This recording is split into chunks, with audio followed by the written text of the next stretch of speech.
Good morning, everybody. Good morning. Happy Christmas, as Lois said, and happy Easter as well.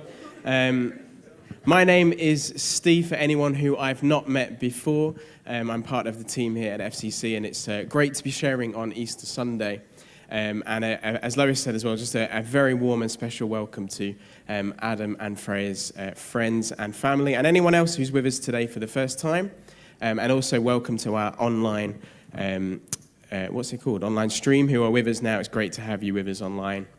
We've just been asking that question, what is your favorite type of Easter egg? So, cream egg. Somebody online has also said cream egg. Anyone else for cream egg? Yeah. Jess, was that you, Jess? Jess, you were the first one to say it, and it's in my box, so you get it. Here we go. Sorry, Daniel, there's no more cream egg. You'll have to try a different one. What's your favorite, everybody? Shout them out, and if it's in my box, you get it. No.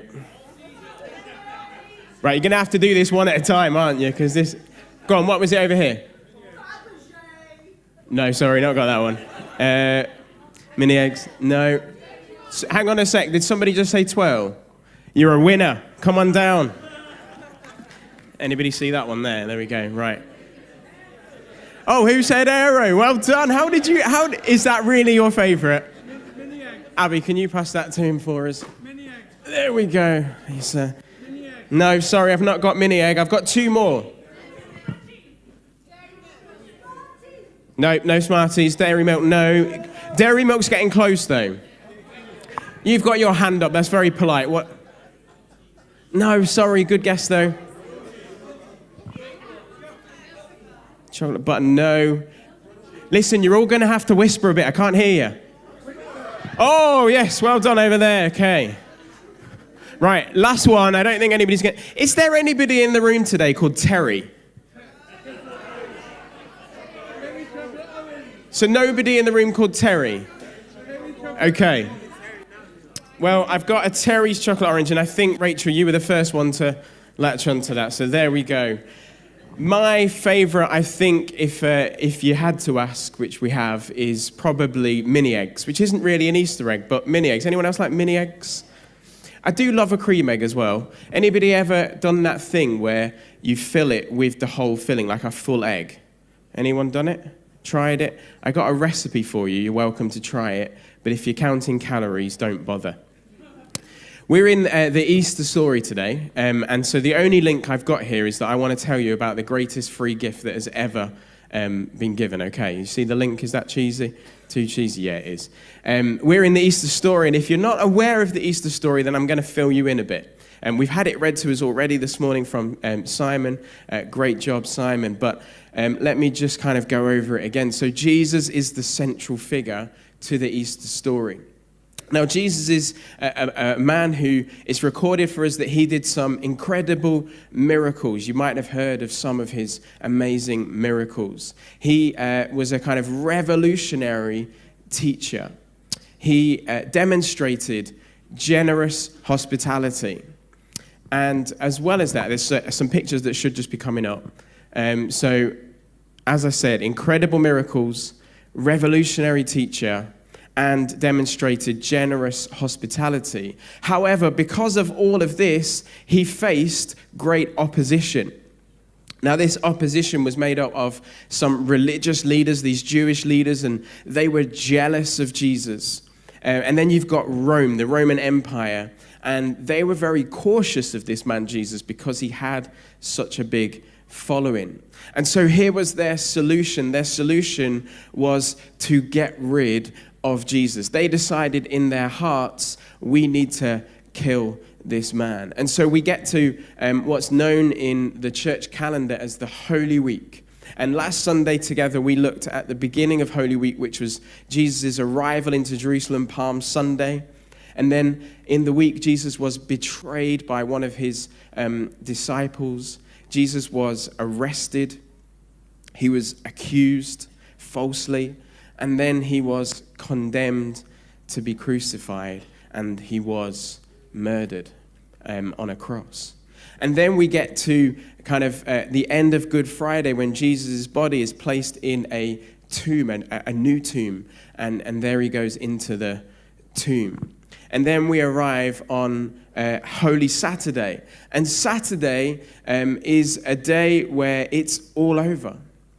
And everybody around Jesus who have followed this kind of amazing miracle worker and teacher, they're looking on and they're thinking, oh no, it's over. Is this the end of Jesus? His followers, his disciples, they're left feeling hopeless. They're left in this place of just, what's next? And actually what we know is that some of his followers went into hiding because they were worried that because they were part of Jesus' crew, what if we're next? What if this punishment is next for us? And I'm going to invite Riddell and Vanessa and Savannah, who are going to come up and join me now. So let's hear it for them, everybody. And they are going to, we've had a children's version of the Easter story. Keep clapping, they're nearly here. Keep going. And they're going to read for us the story of what happened next in the Holy Week. So here we go. Look at this. We have an Easter bunny. We have Riddell and we have Vanessa. Now, whereabouts are you guys from in the world? Yeah, so we're from the Philippines. From the Philippines. Fantastic. And so we love to celebrate the different languages and cultures that we have represented in our church. And so who's reading? Vanessa, you're going to read in your first language, aren't you? Which is? Tagalog. Tagalog. Okay, so they are going to read in Tagalog. Vanessa's going to read in Tagalog, and then Riddell is going to read it in English for us. Thanks, guys.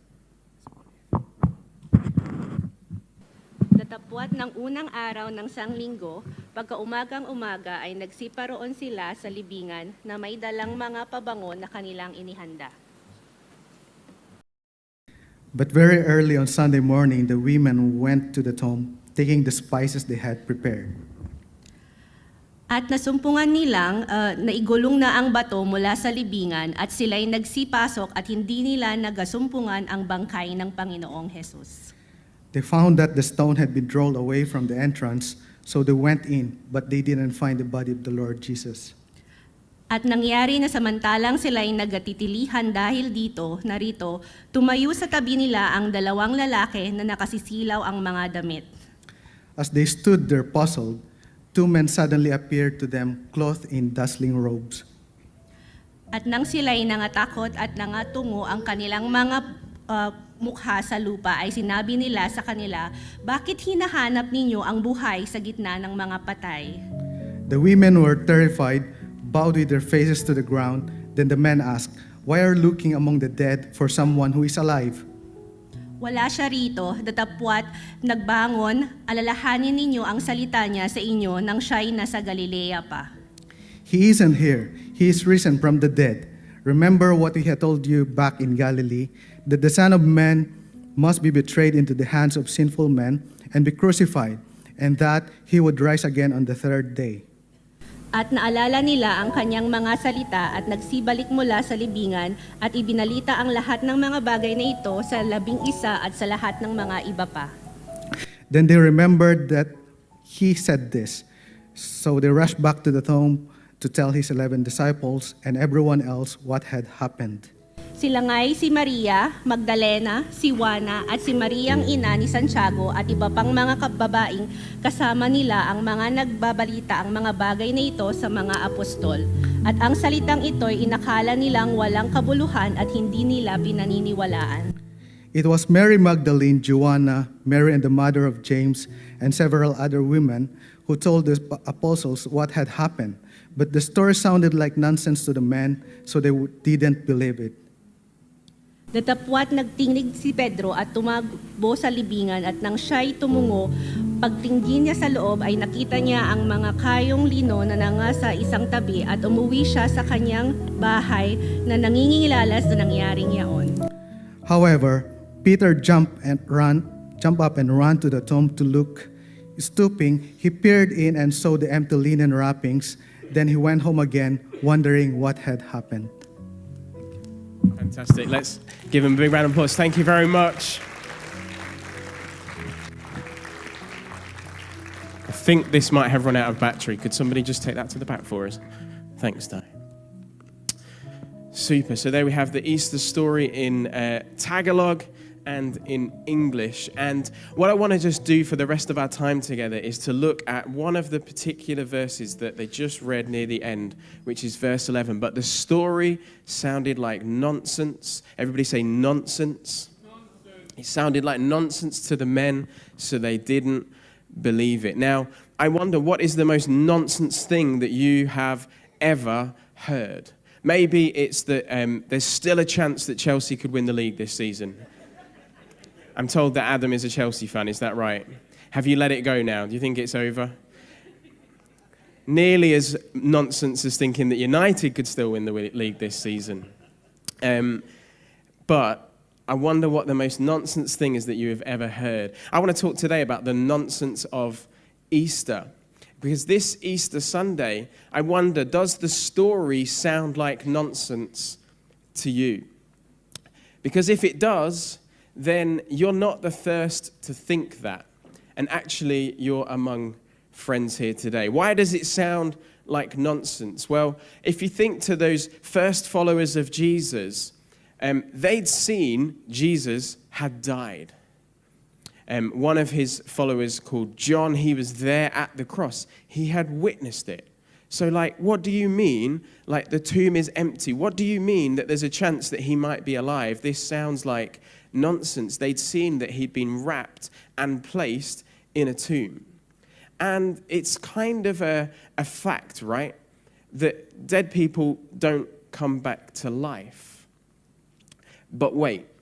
We're talking here about Jesus' followers, and here's the thing. There was a miracle that Jesus loved to do. It was quite a special miracle. In fact, it was probably one of the most amazing miracles that he performed, which was bringing dead people back to life. And we know that he did that at least 3 times. For example, his good friend Lazarus, he brought him back to life. There was a man called Jairus, and his daughter, Jesus, brought her back to life.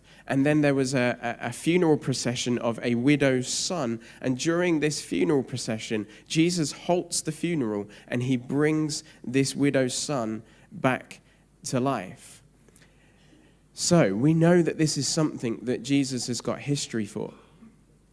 I think when you think about the disciples, though, I think about the kind of chaos that they've been through in the last few days. They can be forgiven for, I guess, forgetting in their grief that actually Jesus had predicted his own resurrection. Jesus had predicted that he would come back to life. Mark chapter 9, verse 30 to 32 says this. This is what Jesus said. Leaving that region, they traveled through Galilee. Jesus didn't want anyone to know that he was there, for he wanted to spend more time with his disciples and teach them. He said to them, the Son of Man, that's himself, is going to be betrayed into the hands of his enemies. He will be killed, but 3 days later he will rise from the dead. But then it says, they didn't understand what he was saying, however, and they were afraid to ask him what he meant. And when I ask that question, does the Easter story sound like nonsense to you? I wonder, why does it sound like nonsense to you? And you don't have to answer that out loud. That's okay. The Bible, though, is full of people for whom believing in God at times felt like a bit of a nonsense. Believing in words that had been spoken to them felt like a bit of a nonsense.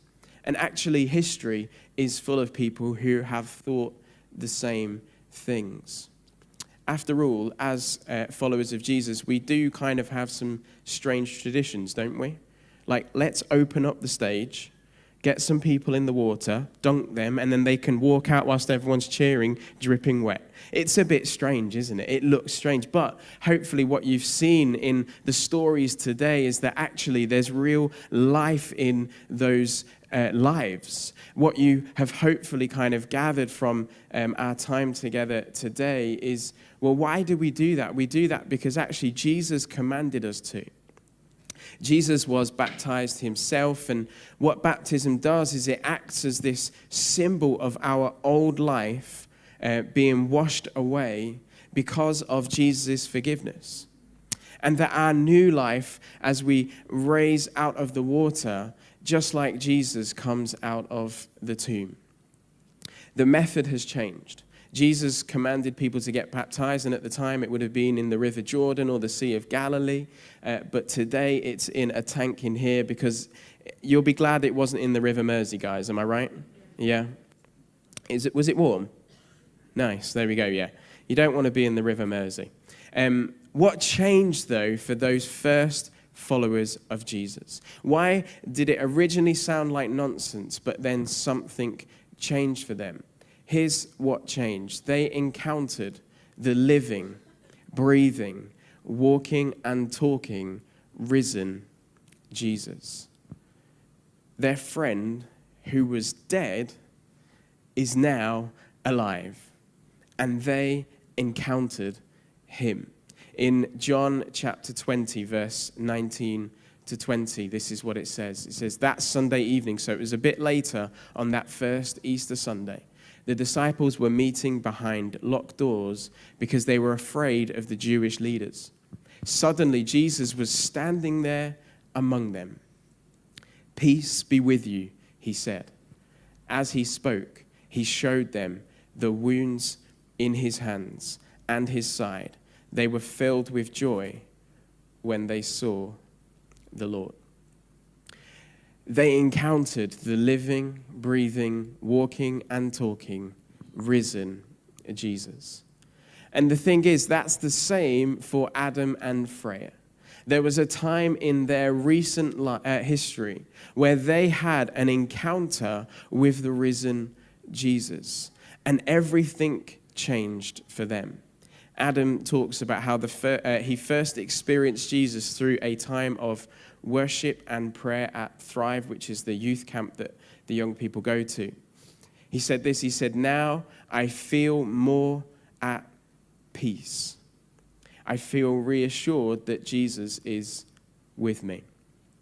Freya, when she filled out the form that answers the questions we asked, she said, my faith is so special to me. Jesus is a big part of my life. God spoke to me. I know he is with me every single day of my life. Now, the thing is, this change in their lives isn't possible if Jesus is still dead and buried in a tomb in Jerusalem.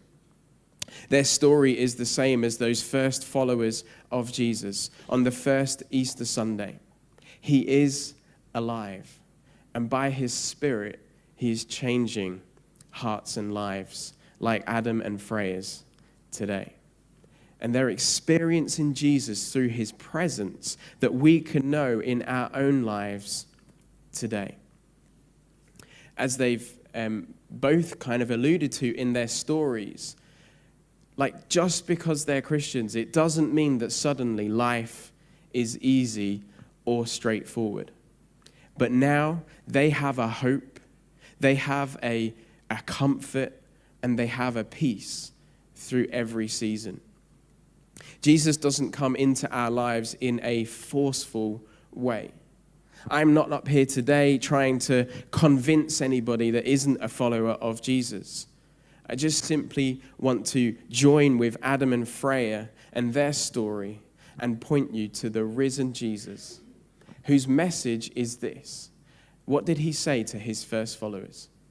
Suddenly, Jesus was standing there among them, and he said, peace be with you. Adam and Freya have done today what many in our church community have done over the years. They've made this public declaration that they have decided to follow Jesus. And what they're doing is they are pointing us all to Jesus' unconditional love, to his generous forgiveness, and to the peace that he has for our lives. And that is how we go from the nonsense of Easter to the hope of Easter. The hope that many in our church community, just like Adam and Freya, have come to know in our lives, that something that could sound like such nonsense is actually this amazing, life-giving truth that brings us great hope into our lives. And so what I just want to kind of end with now is I want to just give a simple invite And maybe you're here today, perhaps you're here with Adam or Freya, or maybe you're just here today because it's Easter Sunday. And today you've seen the change in their lives, and you've heard us singing about this Jesus, and you've heard me talking today about Jesus who is alive and who wants to know you and have a relationship with you. I want to invite you today. You today can choose to follow Jesus. And so in a moment, I'm going to, we're all, if you'd like to, are going to read a prayer. But I don't want you to read anything that you're not aware of or kind of unfamiliar with, so let me pop it on the screen and just talk you through it. This prayer is all about recognizing what Jesus has done for you, that he died, that he rose again to save you, and to help bring change into your life. And as we go through this prayer, it's about saying sorry for the mess that we can make of our lives at times. And it's about accepting, though. We don't have to stay in that mess. We can accept his forgiveness, and it brings change into our life as we experience his love. And so I'm just going to invite us all to stand. And if you are a follower of Jesus, then why not make this declaration just afresh and anew in your life today? And maybe today you're thinking, I would love to follow Jesus. This prayer is not a special formula. It's just something. It's just a way of talking to God and saying, God, I want to follow you. And so let's read it together. Dear God, today I say my yes to Jesus Christ to be my Lord and Savior. I believe that Jesus died for me, and I believe that he rose again. I believe that on the cross Jesus saved me, and in his resurrection he continues to change me. I'm sorry for doing life without you. Please forgive me. Thank you for your love. I receive it today. Amen.